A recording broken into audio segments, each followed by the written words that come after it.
Today, a driver in pain fears for his life. Whereabouts is it in your chest? I lay down in the van and I thought my time had come. A factory worker takes a hard fall.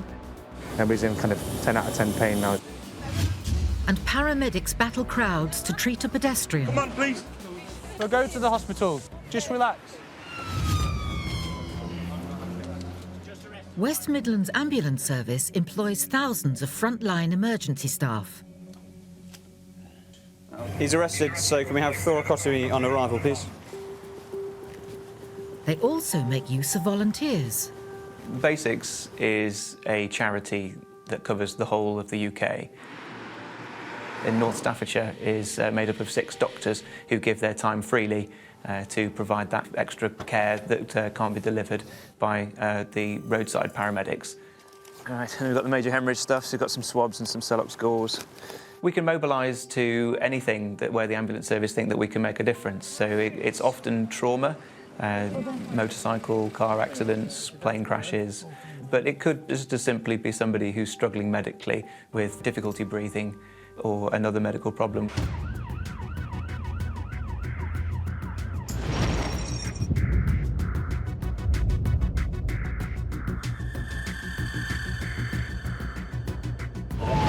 You're looking at a 52-year-old male, chest pain, sweaty. He's in a red van that's pulled over at the junction of this. Yeah, it's a red van, thank you.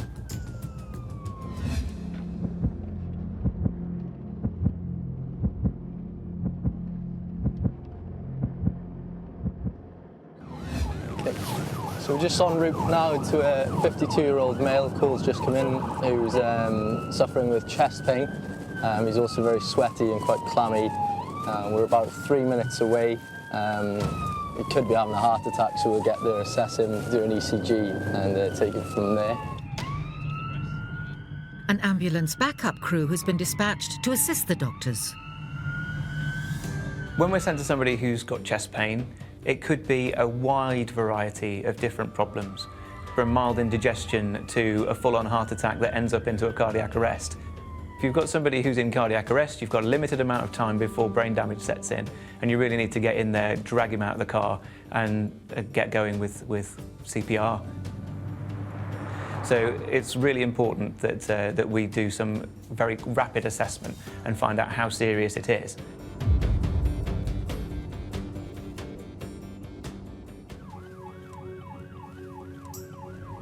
Red, some people call them vans, don't they? I guess so, could be. That looks like him. Yeah, I think someone's in there. Are they? Okay. Was he? Yeah. Say hello. Yeah. Hello, sir. Hi there. Got an ambulance? Hi there. Are you okay at the moment? I've got pains. Pains in your chest? No. All right, we'll just come around the other side. We'll have a look at it. Is the door unlocked? The fact that he was talking to us was a great sign. It meant that he wasn't in cardiac arrest, and we had a few more minutes to work out what was going on. It is like really bad indigestion, but right through to my back. Okay, and whereabouts is it in your chest? There. Okay. I first realised something was wrong when the pain in my chest was spreading elsewhere. I realised it wasn't heartburn. This was something more considerable, something quite bad. So at that point I pulled over and I phoned for an ambulance. Is it spreading down your arms at all? There. Your left-hand side? Yeah. Okay. Both hands are numb. Both hands are numb. Okay, and when did this start? 5-10 minutes. I drove. Okay. I hadn't got the strength to hold the phone to my ear. My hands were tingly. I put the phone down and I lay down in the van and I thought my time had come. I really did. Any generally fit and well? Any medical problems at all? Normally, yeah. Normally, no heart problems in the past? My heart misses every other beat and the occasional AF. We couldn't assess him properly while he's laid across the car like that. Luckily, the ambulance service turned up pretty much the same time as we did, which was really helpful. Because we needed to get him into an ambulance, into a nice warm place that we could assess him and examine him properly. What's your name, sir? Silent. All right, Simon. You got pain in that left arm? Just numb. Okay. What sort of pain is it? Stabbing there, right through to the back. Right through to the back. Have you ever had anything like this before? Oh, it's I thought it was indigestion. It's kind of transferring off now, the mums. Okay. We'll get you out the car and into our ambulance and we'll be able to give you some checks, okay? No worries. Simon was well enough to suggest to us that he was able to sit up and maybe get himself into onto the stretcher and get into the ambulance. Right, so it's bringing the trolley round for you to climb onto. All right.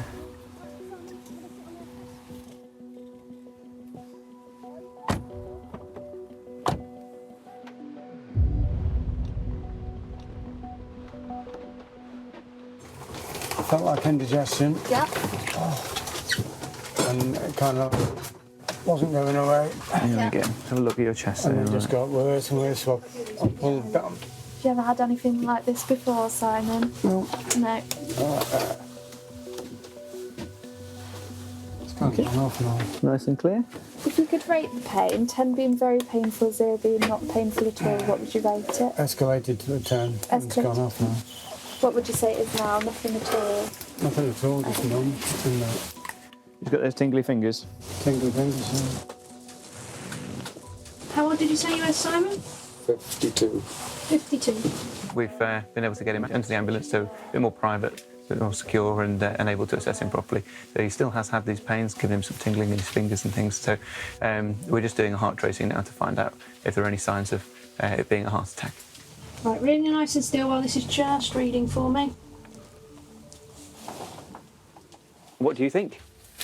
There is a square in, but it's not the best tracing. Slight elevation. I do give a weird trace. So yes, potentially. You've had a trace before then? Yeah, And, donated bone marrow, so that I see. Okay. Yeah, because it's just slightly less. Well, in fact, it could be a left bundle, isn't it? There, on that one there. And non-specific enough that you just have to go to A&E on, isn't it?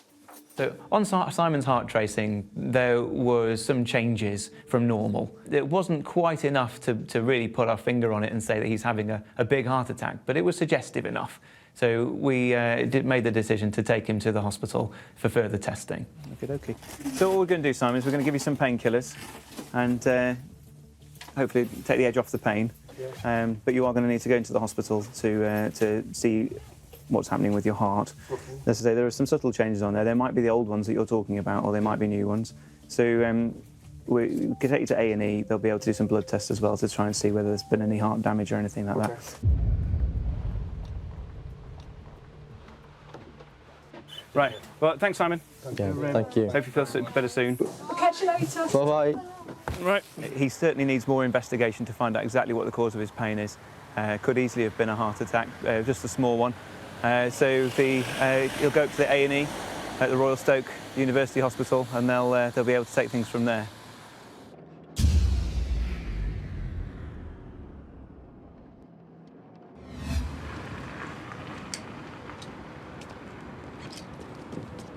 I had very extensive tests in hospital. They say it was a heart attack caused by a virus. Nothing wrong with my heart at all.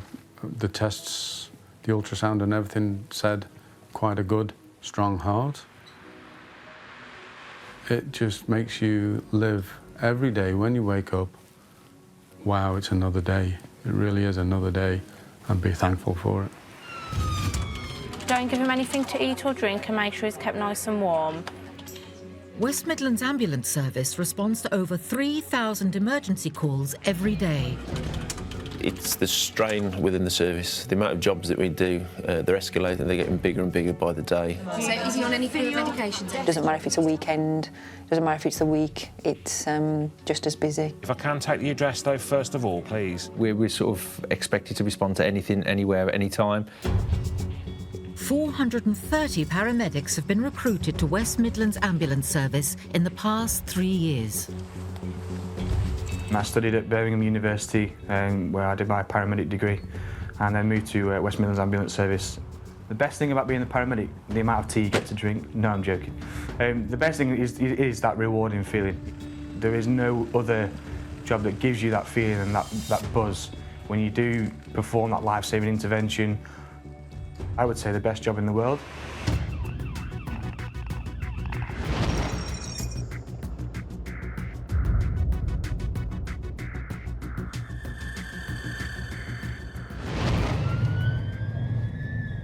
So we had a call from control to respond to a treble 9 emergency of a male who's been reported to be unconscious with querying major blood loss. My thinking at the moment is we establish an airway as quickly as possible. Depending on who's the first person there, it could be me. There's a crew on the way as well, it could be them.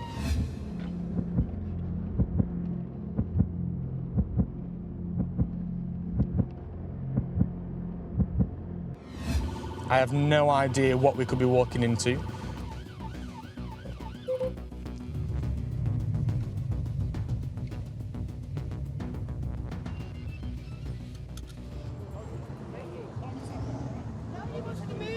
Hello. All right. I found him, sweetheart. Okay. Robert, innit? Robert, who's Robert? Is he, do you know him? Yeah, I know him. Who's His name's Robert? Right, He used to okay. be one of my old neighbours. Hello, Robert. Hello, mate. What's happened today? Did you fall over? Yeah. Robert, let's have a look at you, mate. Because you're bleeding, aren't you, from your head? When you go into someone that has suffered, head trauma or significant head injury, the important thing to remember is what's going to happen next. Are they going to have a reduced level of consciousness, which can lead to an airway problem, which can eventually lead to cardiac arrest? He drunk a bottle of whiskey yesterday in the park. Yeah. Oh my God, he could have died. Robert, I'm just going to cut this here. I need to do your blood pressure, Rob, all right? Cameron can't move Robert alone, and the backup crew arrives to help. What have you been having, mate? What have you been drinking? Open your eyes. Are you in pain anywhere, Robert? It's important that we establish what's happened, how it's happened, and what is happening, straight away, so that we can get those interventions in immediately to prevent the problem from getting worse. What's happened to you today? Have you got any history on this, please? He's a local drinker, and he has been seen before. His first name goes by as Robert. We don't know his surname. Yeah. And that's all we know. Late 30s, early 40s, possibly. Okay. And we don't know how this has happened to him today. Well, the only story that we've got, he was coming up these steps, suddenly tripped over. Yes, at the moment we've got a male who's apparently quite intoxicated. He is a known alcoholic in these areas to the police officers that are in attendance as well. From how it looked, it appeared that he had an old injury that he kept on adding to, and it became quite clear after speaking to some of my colleagues that he regularly falls forward onto his head, but I'd never met him before. I had never seen that, that he'd had that injury in the past, so we have to treat that as a new injury. At the moment, we need to just get him on the back of the ambulance and give him a good top-to-toe examination. We're not quite sure what other injuries, if any, that he has. Hey, you. Yeah, where are we going with the ambulance? We'll go to the hospital. Just relax. We'll do our job properly, all right? The road that we were on is one of the busy roads in that area of town. Keep moving, please. Guys, come on, please. But it can be quite daunting sometimes when there's lots of people so close to you watching, all wanting to know what's going on. Robert, we're going to put you onto a board and take you to the hospital, OK? Just stay nice and still, all right? In an environment like that that's so busy, quite important that we get him away from where he was, get him into the back of the ambulance where we can have a proper look at him. So, we're going to go on roll, all right? Yeah, ready, steady, roll. Robert starts to regain consciousness. Here we go, mate. Robert, just relax, mate.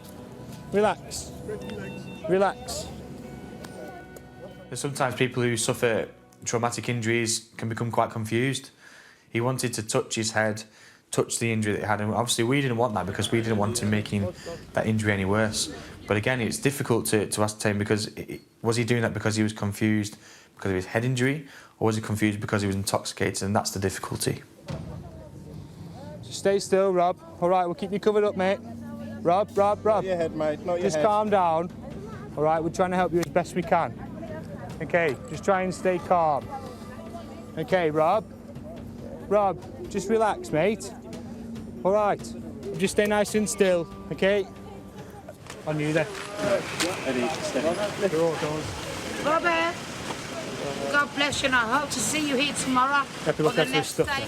Do you hear me, you sausage? Hope you get better. You hear me?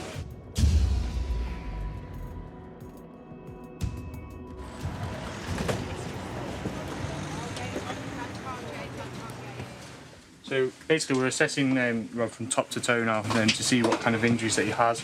Sharp scratch. As you can see, he's been immobilised, but not with a traditional collar, as he has a head injury. We need to assess him now from top to toe for any other injuries. Where are you hurting at the moment? Left side. Are you in any pain? His head. Localises pain, yeah? Localising his head, yeah. Are we happy with his airway? At the moment, yeah. So we're happy he's got no other injuries apart from this head injury? Not that I've seen so far. I've not seen any others. What we can't see in the environment that we're in is he bleeding inside his skull?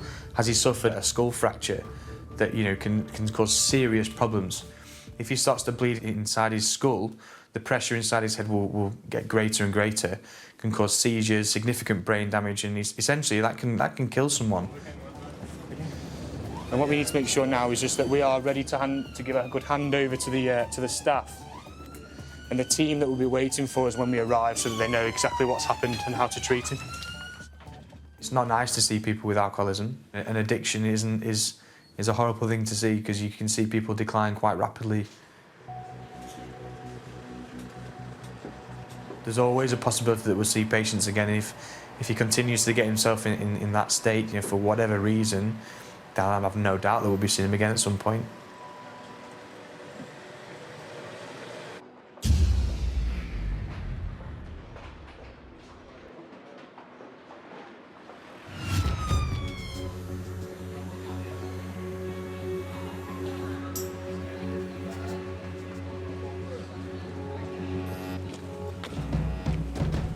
My name's Jonathan Cobb. I work on my own as what they call an RRV, a rapid response vehicle. The driving is pretty much the job, really. Yeah, we drive to every job, we drive from every job, we drive to work, we drive from work. So the vast majority of my day at work is driving. We can't share it out on the car, unfortunately. It's me and that's it. So yeah, we drive all day. It can be lonely. And in fairness, we're that busy these days that you don't really get time to be bored or lonely. We just crack on and get done.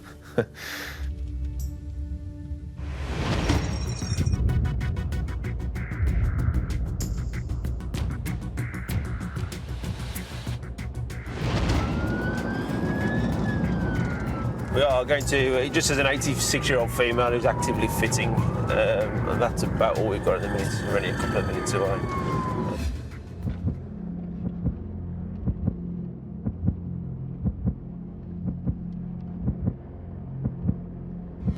The problem is it can cause a lack of oxygen to the brain, actually physically fitting, so the sooner we get there, the better.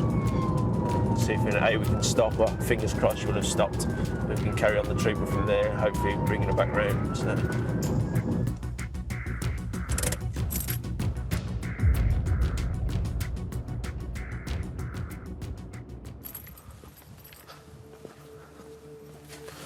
Hello, ambulance.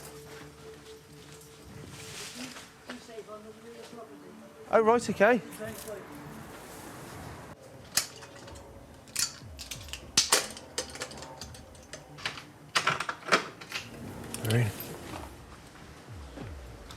Hello. Are we in here? Hello. Hello. How are you? All right at the moment. You all right? It's a nice smile to come into. I thought it was going to be something worse. What's happened, sir? Well, she's epileptic. Right. They vary between about once or twice a month. Right. And they're normal. They last about 30, 40 seconds, and that's it. Okay. This morning she started off one, and she's come round, and then she went straight into it again. Right. So that's not normal for her then. No. No. Okay. Normally she comes to briefly, not this time. It kept going, and I realised that we got something newer to contend with. And how long did these fits last today? 10 to 15 minutes before I thought I've had enough of this. Bless you. And is that a normal length for her, 15 minutes? No, it's usually about 30 to 40 seconds, and it's right. With Sid and Barbara's situation, Sid was there on his own and dealing with things. Obviously, he's an elderly gentleman with his elderly wife, so the strains on him were quite evident when we got there. He was absolutely worried, sick of what was going on. And how are you feeling now? All right. Do you feel your normal self? Healthy. You feel healthy? I always do that. We've been together 67 years. I first met Barbara when I went back in the factory. She worked as an inspector at the end of the production line. And I thought, oh, there's a bit of talent here. That's very nice. And I smiled, she smiled back, and the rest is history. Other than the epilepsy, does she suffer with anything else? No. Let's pop this probe in your right ear, She's got dementia, which we've gathered by now. Dementia, it does make life difficult in some ways because you can't fully understand what's going on. The patient can't fully explain to yourselves what's going on either. So in that sense, you kind of take family and friends and other people who know her and take their advice and take their opinions of what's going on. I like you.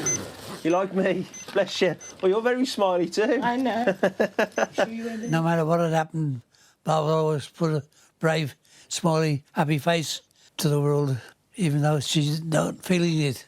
We'll just rule out the basics first. The fact that she's coming round again quite quickly is a good sign. It's just concerning that they're completely different in nature, these fits that she's had today. So we'll just wait for my colleagues to come in. We'll do a full set of tests and we'll take it from there, what we think was best to do for her. Hello there. Hello. Another friendly face. My name's Ataka and this is Matt. All of you people. We've all come to see you. Make sure you're all right. My only concern is that it's a completely abnormal fit that you've had today. But saying that, your recovery is normal. So I had another seizure, Just one of those things. I think, Barbara, because you've got a long-term condition, by the sounds of it, you've just been plodding along with it, haven't you? Yes. And although there's been some slight differences today, you're kind of back to normal. So what my colleague's doing is we're just speaking to the GP. What we don't want you to do is take you all the way down to a hospital for them to say, yeah, you're all right, you can go back home again. But likewise, if there's any concerns, we don't want to leave you here, so... At the surgery, they kept saying, are you eating? And are you? Yes. So what's wrong with this sandwich down here? What's in it? It looks like a bit of egg. We don't take people to hospital for no reason. I've got Dr. Flower on the phone. They are happy to come and see you at home. Apparently the last time you had seizures, you had a couple. This was back in September. And so if you really don't want to go to hospital, thank you. They will come and see you if that's what you're more comfortable with. Barbara hates being in hospital because she likes to be her own boss. She likes to do things her way, not being told what to do. Didn't like the food, didn't like the beds. Can't say I disagree with her. Hello, how are you feeling? Have you had any tummy pain or any pain? Barbara's GP arrives to discuss her treatment. It feels horrible. I think we should give you some antibiotics for a urine infection, okay? Just because it seems to be what happens with you, yeah? With regard to the elderly, unless it's something significant, they always are better treated at home rather than a hospital. They're in their own familiar surroundings. It's their house. They've probably lived there for 40 years. That's where they're most comfortable. If we can keep them there and treat them at home, keep them warm, keep them in their safe surroundings, it's always better for them. Right, Sid, were you happy with what the doctor's going to do? Yeah. Yeah, super. Yeah. Barbara, I'm going to leave you now. All right, darling? Yeah. Look after yourself. Yeah. All right. And Sid's going to look after you. Thank you. OK, sweet. No problem. All right. John, the paramedic, he was very good. Was very professional, the way he checked her over. Appreciated his level of what he was doing. And but relieved that we were in good hands, you know.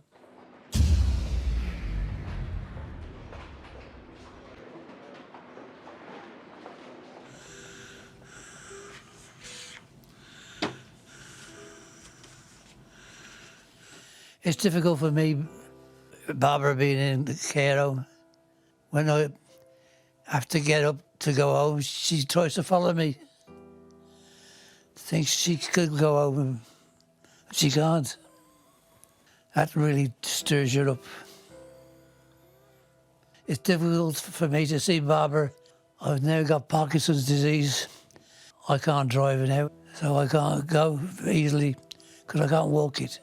Can't see her settling down in that place. I just want to pick her up and carry her off home. And I'm like a fish out of water now.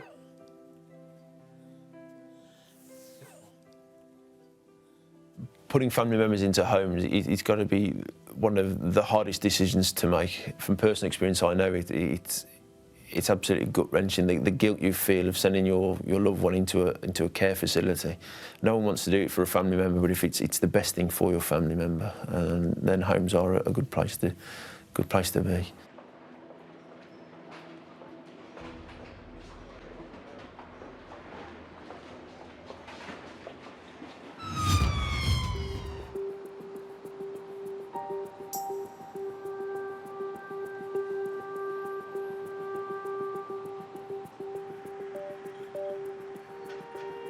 Frontline staff are under increasing pressure to meet 8-minute emergency response times.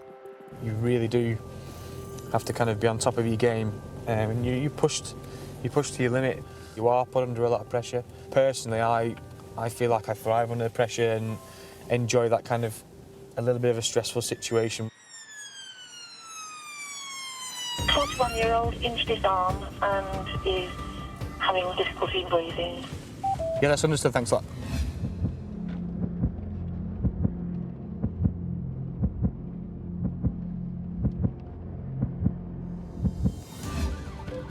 So, come through is a 41-year-old male who has injured his arm somehow at work, and now there is reports that he has difficulty in breathing.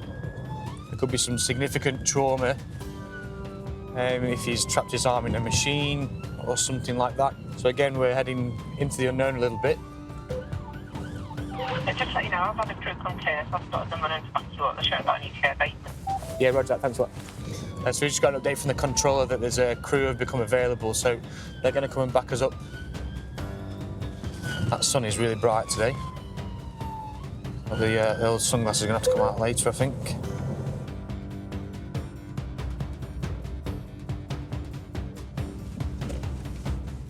Cameron arrives at the paper factory in under 5 minutes.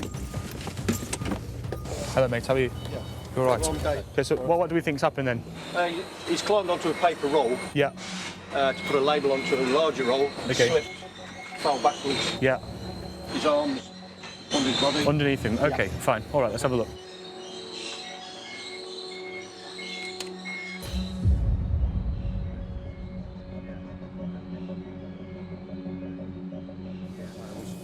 Hello, mate.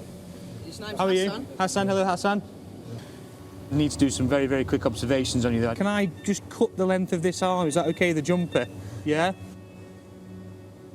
When I looked at his elbow straight away, it was obvious to me that it wasn't in the right place. He had loads of pain, and all of his muscularity around his elbow, it was all in like a spasm. You know, he was holding his elbow so tight. So it looks like you've potentially dislocated or fractured your elbow. Okay, maybe this bone here as well. All right? So what I'm going to go and do is I'm going to go and get you some gas and air, okay, some Entox to try and take the edge of the pain away. My role as a first responder with Hassan was to make sure that we give him good pain relief. The speed of the gas and air is one of the biggest reasons why we give people with fractures or other injuries, you know, that they're in quite a lot of distress with, we give them to them first. It acts quickly. Have you ever had Entox before? Or this gas and air? A long time ago. It's this, and you can control this yourself, okay? So I'm going to give this to your other hand. You simply put this in your mouth, make a tight seal around and just breathe normally, okay? When you breathe this in, I want it to make this noise, okay? It will start to work after a couple of minutes, all right? Has the pain gone away a little bit? Taking the edge off? Still the pain. Still the pain. When I asked for the crew to arrive, you know, they came in, they brought in the most vital piece of equipment at that job, which was the vacuum splint, something that I don't carry on my own as a responder on a car. Everybody's in kind of 10 out of 10 pain now as soon as we go anywhere near this elbow position. And what we need to try and do is get you sat up, okay, so we can have a good look at this elbow. We want to vac splint it. So the vacuum splint's a great piece of equipment that allows us to immobilise a limb, the whole length of a limb. Basically, it's filled with beans, and we withdraw all the air away from that mattress so that they're being become tightly compact together and allowing, not allowing anyone to move the limb that it's wrapped around. So just deep breaths, doing really well. Keep your arms still, and what it'll do is just suck the air out, okay? Might feel a little bit strange. Okay, go like this. Can you feel it getting tighter? Yeah? You won't be able to move your arm now, okay? It's coming out then. Yeah. So to stand on it, to try and bend your knees with your feet on the floor. That's it. And we're just going to stand up. Are you ready? After 3, 1, 2, 3. Brilliant. Well done. Okay. Have a sit down on here. That's when he took his jacket off and I seen the injury. It was really severe, really quite severe. I've never seen anything like it myself. Yeah, hope it's all right. That's all that counts. At the end of the day, he's going to be okay. So. All the best, Hassan, and I'll see you soon, mate. This is a label he was putting on. The label does actually tally up to the roll, so I can't see what was happening with it. And this is the roll that he fell off just here. Just over 1/2 metre in tallness. And as I say, he's come down to a very hard bloody floor. And he's done himself a nasty injury. All the best to him. I know it sounds a crazy question. Score out of 10. Imagine 10 being the worst pain ever. What would you rate it right now? 10. Oh, I thought that's what it was. Hassan, can I have a look at this arm? We're going to try and give you some better pain relief. Okay, just relax now. Little scratch, okay? Intravenous paracetamol is a great drug that we can give people for significant pain. The drug gets into the system quite quickly. We're skipping the whole digestive system and we're entering the bloodstream straight away. Hassan, good luck to you. All right, any problems? Craig's your man. All right, see you later. Yeah, cheers. All the best, see you later. All right, bye-bye.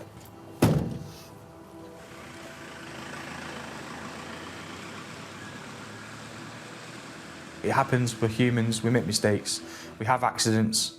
It's just fortunate that we're there to help him out when he had his accident.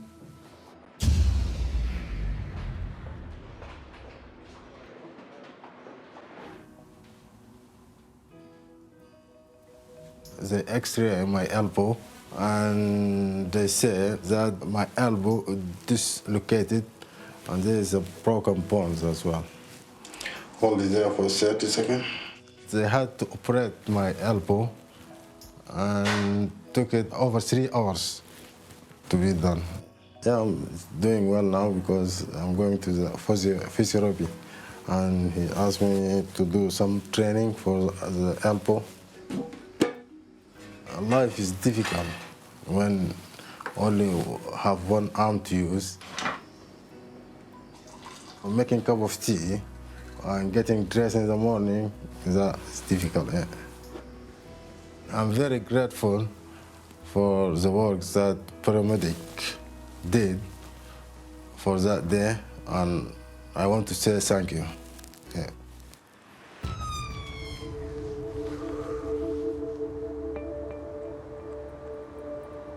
There's no one reason why anxiety and stress is more common these days. Stressful lives, financial difficulties, lifestyle can all contribute negatively to someone's health. Dr. Mike and medical student Jonathan are attending their 5th call of the day. Okay, so call's just come in. We're en route about 3 minutes away from a female who's unwell, struggling with her breathing. We're going to be first on scene, so we'll do an assessment, get all the vital signs, blood pressure, heart rate, look at her oxygen saturations, assess her breathing, and take it from there. When we get there, we'll have to see what's going on. I mean, it sounds as though she's unwell. I'm not sure how old she is, but she's got a breathing problem. Could be anything from anxiety to pneumonia to asthma, flare-up of COPD or anything, so we'll have to see when we get there.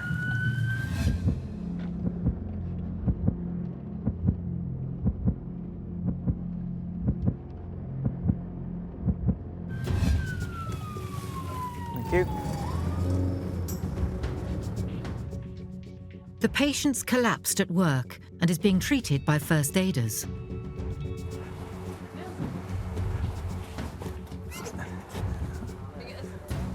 Hello there.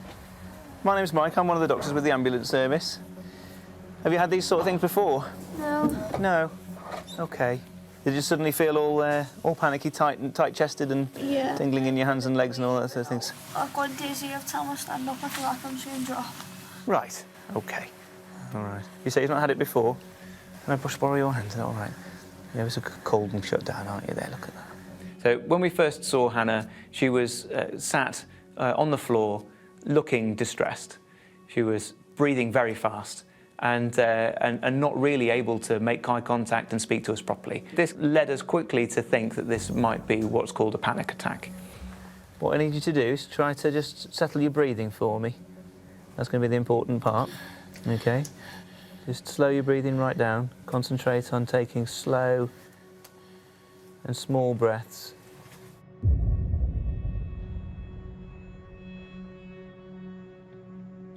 I felt sick. I felt dizzy. I felt like my chest went so tight I couldn't breathe. And I think it was making me panic more because I didn't know what was happening. One of the problems is when you breathe fast, it makes the symptoms worse. Okay. I was having some stresses at home and at work because obviously like Christmas is coming up. I think that might have possibly triggered my panic attack. All right, just slowly take your breaths. That's it. We'll just do a few observations and things, just check your blood pressure and what have you, all right, just see what's going on. Cool. So you've got your monetary stuff. The treatment for a panic attack is to allow her to take control of her breathing. Try, when you take a breath in, lift your shoulders right up near your ears. So take a breath in, lift your shoulders right up near your ears, squash your ears with your shoulders. 2, 3, 4, and then breathe out and let your shoulders go down, right down. That's it. At the moment, we're allowing one person to do the talking and helping her to calm down. 1, 2, 3, 4, and out. And see if you can keep doing that. I know it's hard, isn't it? But keep trying to do it. It was scary. I couldn't breathe, and I wanted to know why I couldn't breathe. I sort of felt like I was trapped in a hole, like in a weird way. Try again. Breathe in. Hold it. 1, 2, 3, 4, and breathe out again. And then just try and keep it nice and slow and relaxed. Try and relax those shoulders down again. That's it. How's that tingling in your hands doing? Oh, yeah. Yeah? Yeah. Is it any better or any worse? I don't know. You feel like you can talk a little bit easier now? Yeah. So keep working on that breathing then. Try again. Breath in, hold it. And breathe out. Let your shoulders drop right down.